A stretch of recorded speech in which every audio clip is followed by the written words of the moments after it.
व्रत का जो नियम है वो एक ही नियम है जो शिव महापुराण के अंतर्गत है। सुबह पूजा की थाली लगाई है। 5 व्रतों का विधान है, छठा व्रत का विधान नहीं। कितने व्रत? 5।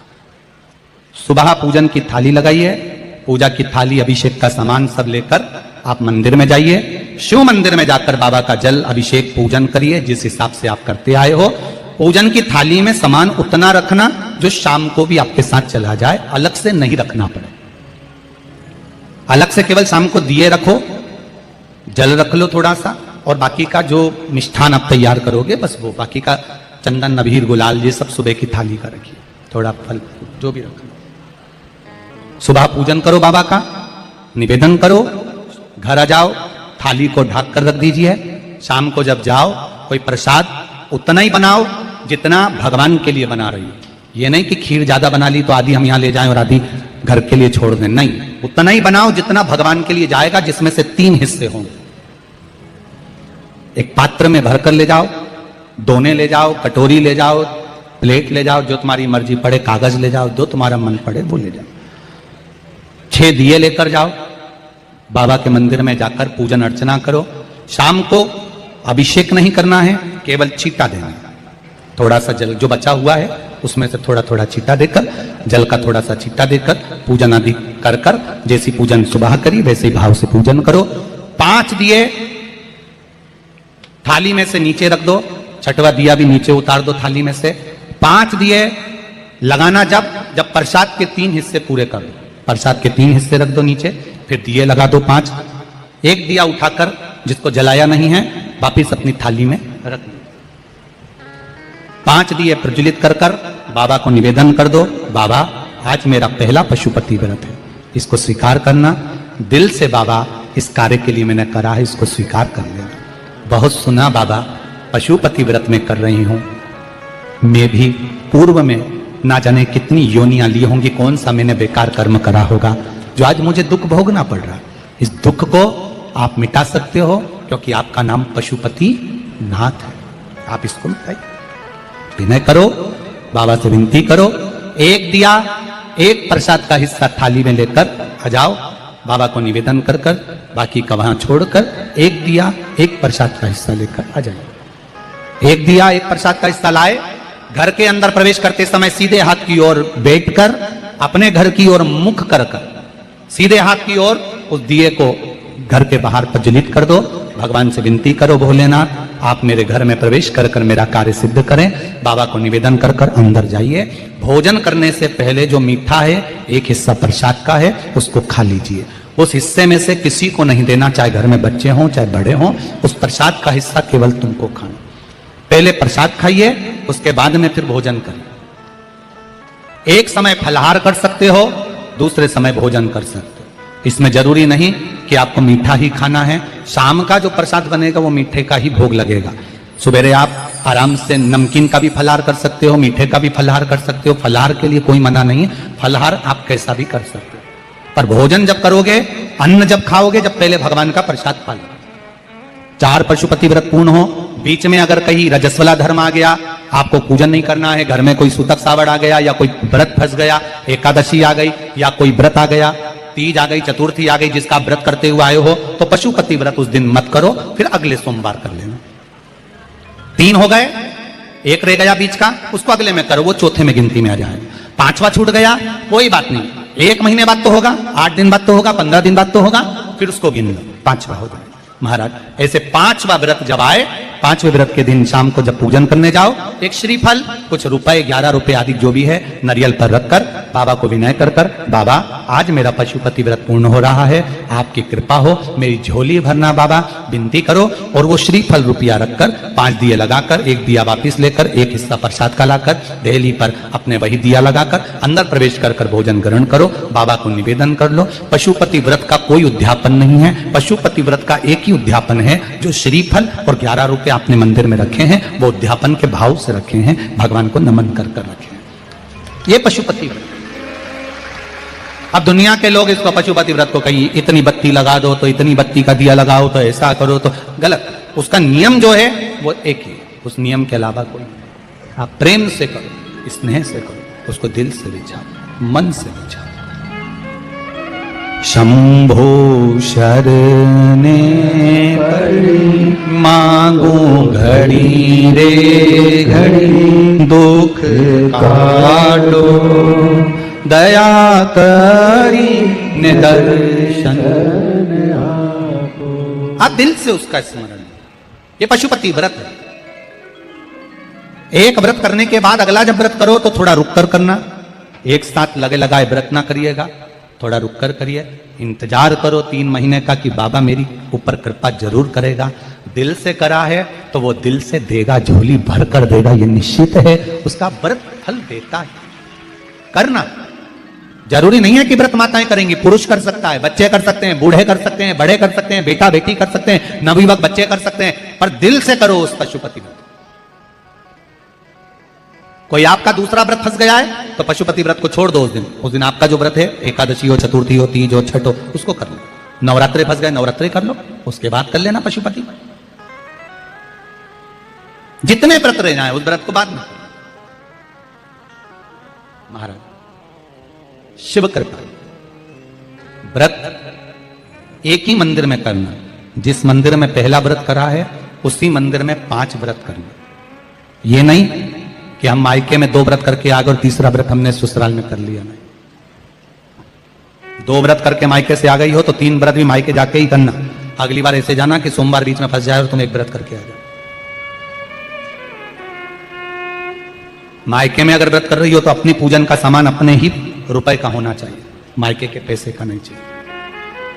कुंवारी होती और तुम मायके के सामान से पूजन करती, अगर कुंवारी होती तो तुम्हारा वो पूजन लगता, पर विवाह होने के बाद, गोत्र बदलने के बाद आप अपना पूजन का धन अपना खर्च करें। हम तो यहां तक कहते हैं मंदिर में भी अगर लोटा भरा हुआ रखा है, मंदिर में बाल्टी भरी रखी है, आप पहले अपना कुछ रुपया दान पेटी में डालकर फिर आप उस लोटे का प्रयोग करें। पीपल के पेड़ के नीचे पूजन करने गए, आंवले के पेड़ के नीचे पूजन करने गए, बड़ के पेड़ के नीचे पूजन करने गए, किसी की लगी लगाई थाली मिल गई, सामान मिल गया, उसके सामान में से आप मत चढ़ाइए। आपके पास जो सामग्री है आप उससे पूजन करें।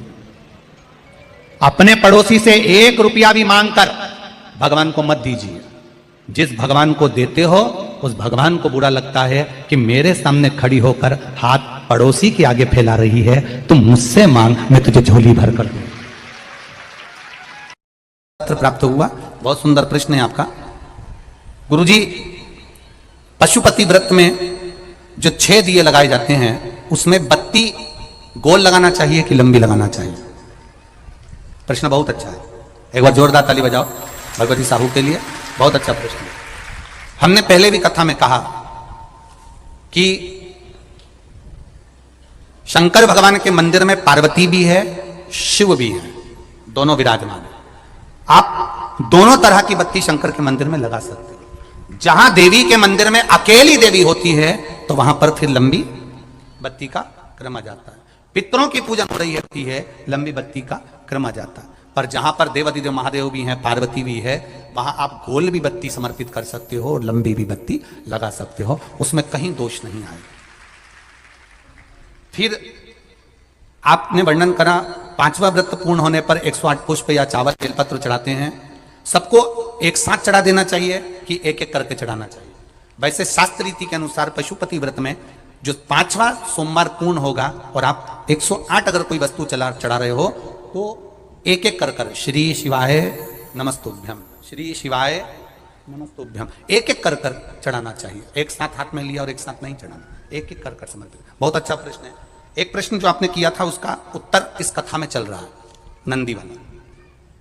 जो प्रश्न आपने तीसरा करा है उसका उत्तर इस कथा में चल रहा है कि आप कहते हो कि मंदिर से जाते समय नंदी के कानों में कहकर चले जाओ। बैठिए बैठिए बैठिए बैठिए। बहुत सुंदर प्रश्न है आपके, बहुत भाव से और आनंद से आपने करा, और जनमानस के कल्याण के प्रश्न है ये, केवल आपके लिए नहीं है, ये सबके लिए इतने जोरदार प्रश्न है। जो गलती भी करते होंगे तो उसको सुधार सकते। आपने कहा कि नंदी के कानों में कहना चाहिए। लोग हंसते हैं, कहते हैं बताओ वो नंदी के कानों में भगवान को कहना चाहिए। वैसे तो हम आपको एक बात बताते हैं कि दुनिया के लोग किसी दूसरे धर्म की कभी हंसी नहीं उड़ाते। दुनिया के लोगों को दूसरे का धर्म अच्छा लगता है। दुनिया के लोग सबसे ज्यादा हंसी उड़ाते हैं तो हमारे सनातन धर्म की ही उड़ाते हैं, और उसे खुद उड़ाते हैं, दूसरा उड़ाने वाला नहीं होता।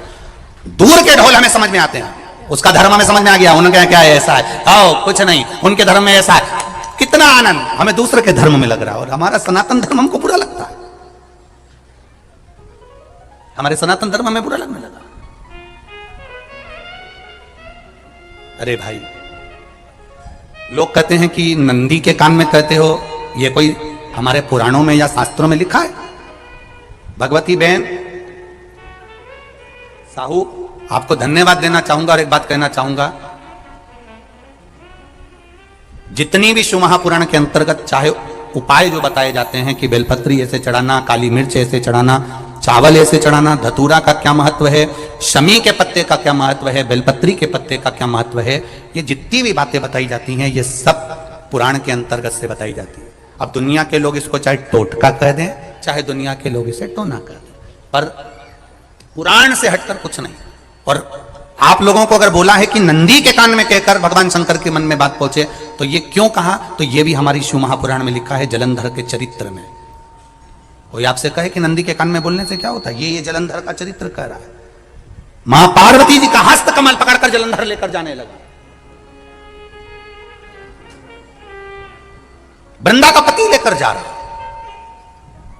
वृंदा तो भगवान की भक्ति में लीन रहती थी, उसको तो जलंधर को सबसे ज्यादा तकलीफ थी नारायण से, पर शिव के पास आ गया, क्योंकि ईर्षा प्रवृत्ति अभी कथा में कहा, कोई कोई ऐसा होता है जिसको तुमसे बेर नहीं होता तो भी अंदर से ईर्षा जाग जाती है, कोई कोई ऐसा होगा जिसको अंदर से ईर्षा जागती है, अपने आप अंदर से ईर्षा जागती है, उसका कोई बेर नहीं, और ईर्षा जाग गई, भीतर से ईर्षा जाग गई। ना आप उससे मिले हो, ना कभी वो आप उसके सामने बैठे हो। कई लोग किसी ना किसी की बुराई करते हैं तो हम लोग पूछ भी लेते हैं, क्यों साहब उनसे मिलकर आए हो क्या तुम? कभी नहीं मिल किया, कभी उनका सामना हुआ नहीं हुआ, तो फिर बुराई क्यों कर रहा? एक ने कर दी थी इसलिए हमारे ध्यान में था तो हमने भी कर दी। लो, वो कुआं में डूब के मरेगा तो तू भी मरेगा का? नहीं। नंदी सामने बैठा है, गणेश जी को मालूम पड़ गया, कार्तिकेय को मालूम पड़ गया, मां पार्वती जी का हस्त कमल जलंधर ने पकड़ लिया और लेकर चला, मालूम पड़ गया, तब नहीं रहा गया। गणेश जी को क्रोध आ गया और गणेश जी महाराज आए, शिव जी को जगाने लगे, पिताजी पिताजी पिताजी कर कर जगाया, उठो पिताजी, पिताजी उठिए, पिताजी जागिए, पिता को जगा रहे हैं। भगवान शंकर नहीं उठे, तप में लीन थे। क्या करें हम, जलंधर के पास में इतना बल है, इतना बल है, और पिता की आज्ञा नहीं होगी तो हम कैसे मार देंगे इसको? मारने को तो मार दें। मां ने आज्ञा करी थी कि जलंधर उसको तारकासुर को मार दो, तो कार्तिकेय ने तारकासुर को मार दिया। शिव जी की आज्ञा नहीं तो हम इसको कैसे मारें? क्या करें?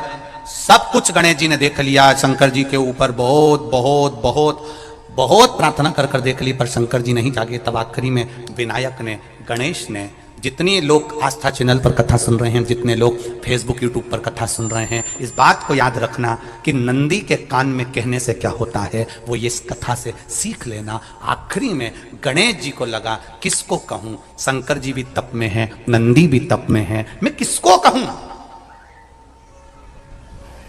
शिव जी को कह के कर थक गया, पिताजी को बोल बोल कर थक गया, पिताजी जागते नहीं। अब मैं किसको कहूं ये बात, किससे कहूं?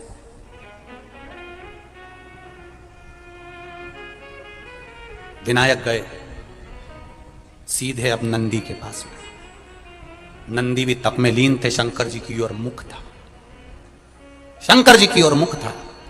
गए और जाकर तुरंत विनायक ने नंदी के कानों में जाकर कहा, नंदीश्वर, मैया का हाथ पकड़कर जलंधर लेकर जा रहा है, पिताजी तप में लीन है, कृपा करिए ना। बस केवल नंदी के कान में कहा, गणेश जी दूर हट गए। नंदी के कान में कहा, शंकर जी के नेत्र खुल गए, शिव जी के नेत्र खुले। ध्यान देना जरा, इस शिव महापुराण की, आशुतोष शिव महापुराण की कथा, जो कथा यहां कही जा रही है, यह कथा पहले के चरित्रों में सुनने को नहीं मिली होगी। जरा ध्यान देना इस संवाद पर, जितने लोग आस्था चैनल पर, जितने फेसबुक यूट्यूब पर सुन रहे हैं, सनातन धर्म की हंसी उड़ाने वाले कह देते हैं नंदी के कान में कहने से क्या होता है, नंदी के सामने जाकर बोलने से क्या होता है, नंदी के पास बैठकर बोलने से क्या होता है, नंदी के पास बैठकर शंकर जी का मात्र दीदार करने से क्या होता है, दर्शन करने से क्या होता है। वो अच्छे से समझ लेना, जो लोग सनातन धर्म पर उंगलियां उठाते हैं वो अच्छे से समझ लें इस बात को।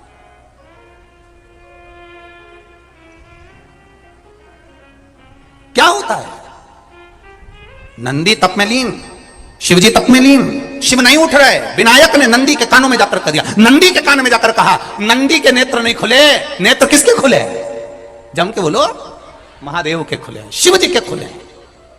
ये मन का तार, नंदी शंकर की आराधना कर रहे थे, शिव अपनी भक्ति में डूबे थे, यहां कहा यहां पहुंचा, जो दिल में था उस तक बात पहुंच गई। नंदी के दिल में शिव थे, तुम कहे नंदी ने शंकर तक बात पहुंचा दी। वो सूत्र जो बंधा था दिल से दिल तक का, वो पहुंच गया। वो सूत्र जो दिल से दिल तक बंधा हुआ था, मन से बंधा हुआ था, खबर वहां तक पहुंच गई, खबर पहुंच गई।